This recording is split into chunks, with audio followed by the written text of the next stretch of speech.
Olá, meu nome é Márcio, seja bem-vindo ao meu canal no YouTube, que eu oro a Deus para que você seja abençoado nesse local, que é um local de estudo sobre louvor e adoração, música, instrumentos, oração e mais um monte de assunto da Palavra de Deus que eu tenho muito prazer em compartilhar com você tudo que eu aprendi e tudo que eu aprendo ao longo do caminho.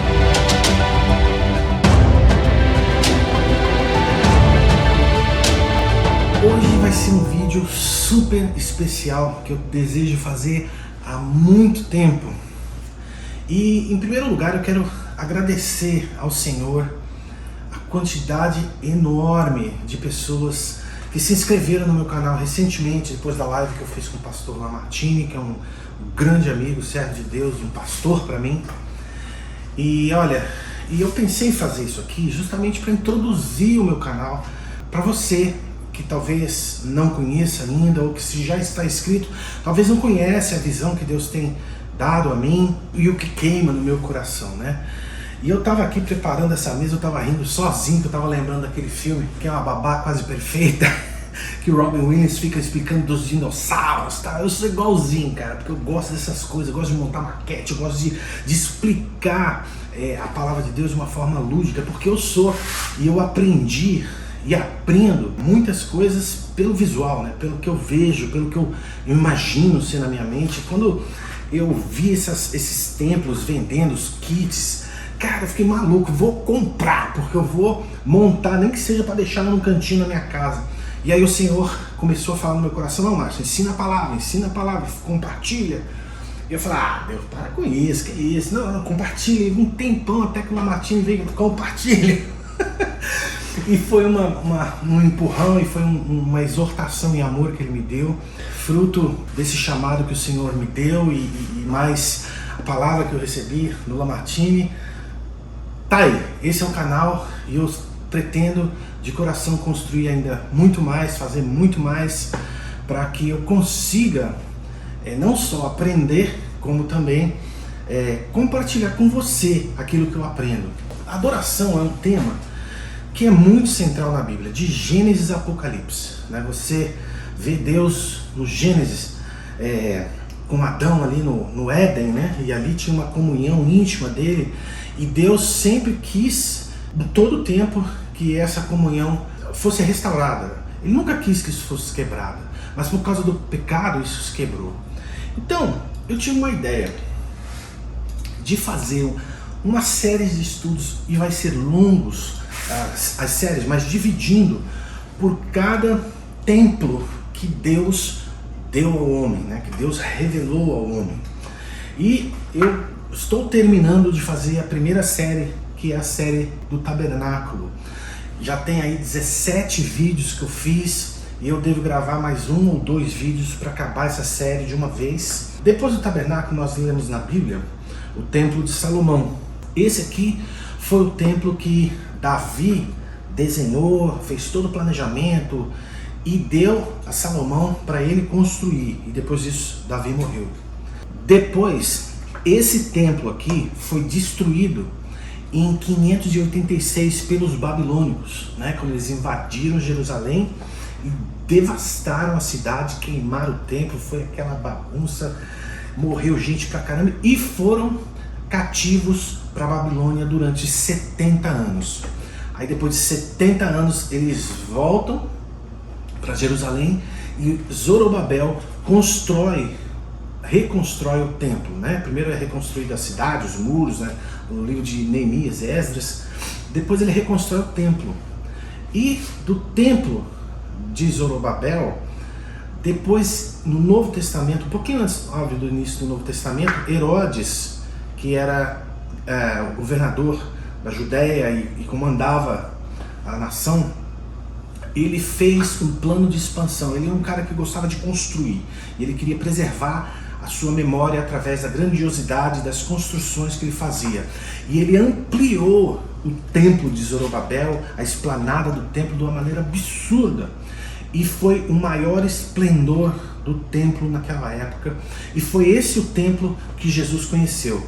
Então esse aqui é a maquete de um pedacinho do templo de Jerusalém, esse templo aqui, ó. Esse templo ele foi destruído no ano de 70 depois de Cristo pelos romanos, né? Havia uma profecia que foi dada a Daniel, capítulo 9, que é uma profecia fantástica sobre a vinda do Messias, o final dos tempos, etc. Vou entrar em detalhe mais para frente. Mas, depois do templo de Jerusalém, depois da morte de Jesus, começou a igreja. E Deus revelou um novo templo. E esse é o templo que Deus revelou. O templo, o corpo do homem, a nossa humanidade seria o local da habitação do Espírito Santo de Deus. Uma vez que depois você aceita Jesus Cristo como seu Salvador, o Espírito Santo vem morar dentro de você. Então não mais ele está dentro de um templo físico, ele está agora dentro desse templo aqui. E eu vou falar desse templo, como cuidar desse templo. E eu já fiz um vídeo da minha caminhada lá na floresta, aí depois dá uma olhadinha, e foi um momento muito profundo com o Senhor, pode acreditar nisso. E por fim, depois do templo, desse templo aqui, tem o templo, não diria o templo, porque a Nova Jerusalém não vai ter um templo, Deus vai ser o centro da Nova Jerusalém, né? Então, eu comprei aqui, talvez não dê para você ver direitinho, mas eu comprei aqui todas as pedras que Apocalipse revela. E se você for olhar com muita cautela, as pedras que formam a base da Nova Jerusalém são similares às pedras que existiam no peitoral de Arão e no peitoral de Lúcifer. E eu venho estudando esse tema, e é um mistério, tá?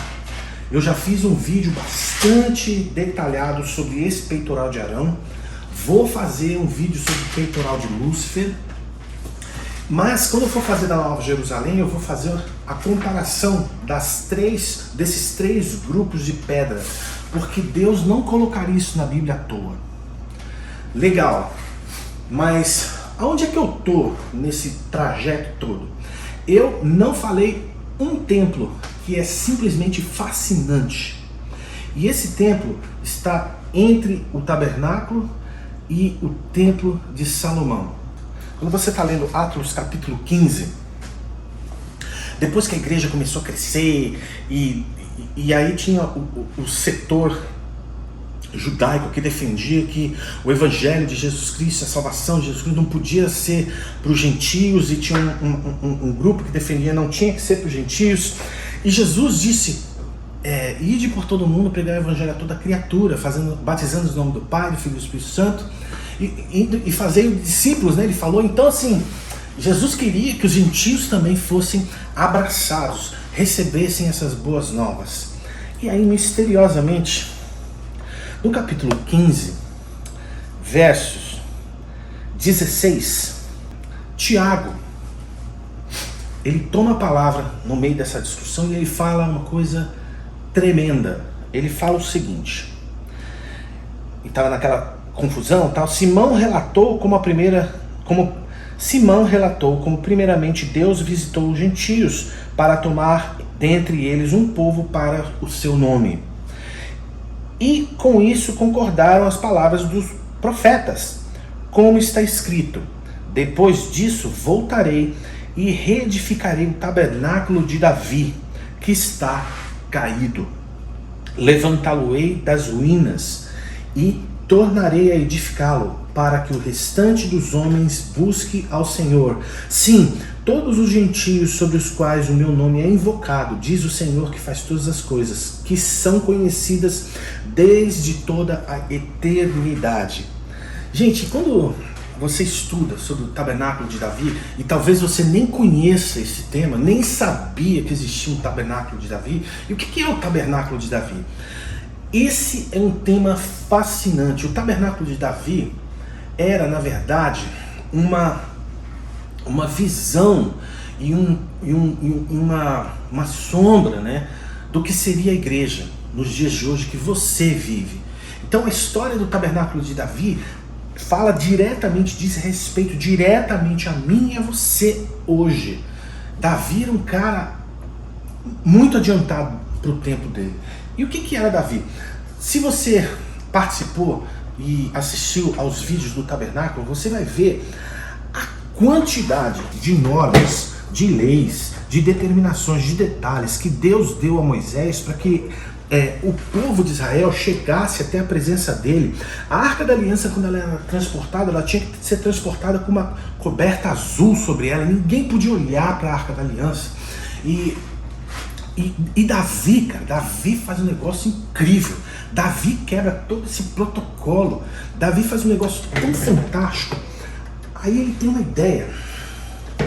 Depois que o povo entrou na Terra Prometida, o tabernáculo ficou montado em diferentes locais. Eu vou falar detalhadamente onde ele esteve, quanto tempo ficou, e quem era o sumo sacerdote, e Davi, etc, etc. Não vou entrar nos pormenores aqui, vou falar bem generalizado. Davi já era rei de Israel e ele teve uma ideia. Cara, eu preciso trazer a arca para o seu local, que é aqui em Jerusalém, né? Para o Monte Sião ele queria trazer. E aí ele traz a arca da aliança, e tem aquele episódio onde Uzá toca na arca, ele morre, e aí Davi fica, sabe, transtornado com esse evento e pergunta como é que eu trarei a presença do Senhor a mim, como é que eu trarei a arca do Senhor a mim, que é uma pergunta que eu e você a gente tem que fazer hoje, né, como adoradores do Senhor. E aí, cara, ele traz a Arca da Aliança e coloca no pátio da casa dele, que era um palácio, na verdade. E eu vou fazer. E ele faz o quê? Ele não monta o tabernáculo ficou onde ele estava. Então o tabernáculo estava ali, sem a glória de Deus, sem a presença, e tudo que Davi queria era assim, a cereja do bolo. Eu quero o melhor que existe ali. O que é um tabernáculo?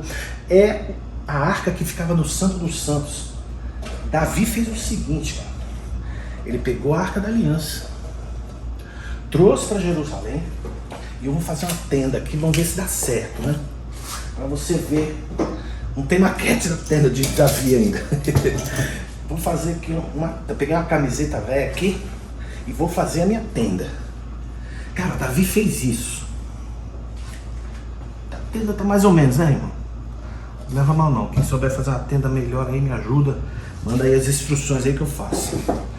A tenda de Davi era isso aqui, o tabernáculo de Davi era isso aqui, era uma tenda, a arca ficava exposta, ele ia orar 7 vezes por dia ali, ele cantava louvores ali, ele adorava o Senhor ali, e todo mundo que quisesse ir na casa dele para fazer a adoração, poderia ir. E isso é exatamente uma figura da igreja hoje. Percebe o que acontece hoje na igreja?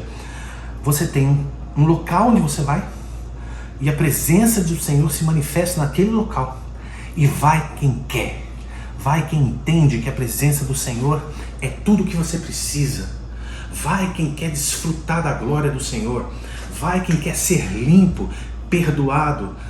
Mas Márcio, espera um pouquinho, preciso ir na igreja? Não preciso ir na igreja? Isso será um tema que eu vou abordar nesse templo aqui, ó. Agora eu vou falar sobre esse templo aqui. E eu confesso para você que era um assunto que eu não conhecia com tanta profundidade, mas conforme você vai estudando, o Senhor vai revelando tanta coisa passa a fazer sentido, que eu estou assim extremamente animado para poder compartilhar com você as coisas que o Senhor tem passado e colocado no meu coração. Então eu quero deixar aqui nesse vídeo uma mensagem de encorajamento, uma mensagem para você que, cara, estudar a Bíblia é a coisa mais fascinante que tem. Estudar a Bíblia é mergulhar na mente de Deus. Estudar a Bíblia é se lavar, é lavar sua alma, é lavar seu espírito, é estar em comunhão com o Senhor. E a minha oração é que não só esses vídeos, mas o meu canal seja uma fonte de inspiração na vida das pessoas. E eu não estou falando isso para glória própria, eu estou falando isso para glória de Deus. Porque o Márcio, cara, o Márcio é só um instrumento, cara. E sabe, um dia eu vou estar nesse templo aqui, na Nova Jerusalém, junto com você. E o meu desejo é que quando você chegue lá, você tenha a compreensão o que é a glória de Deus, o que é a presença de Deus. Sabe, você imagina Jesus descendo com a multidão de anjos, com a multidão daqueles que foram salvos. Agora pensa numa outra visão. A Bíblia diz aqui em Apocalipse capítulo 21, a partir do verso 9, sobre a cidade da Nova Jerusalém. E essa descrição da Nova Jerusalém, ela, dentre outras coisas, a Bíblia diz que ela vai descer do céu.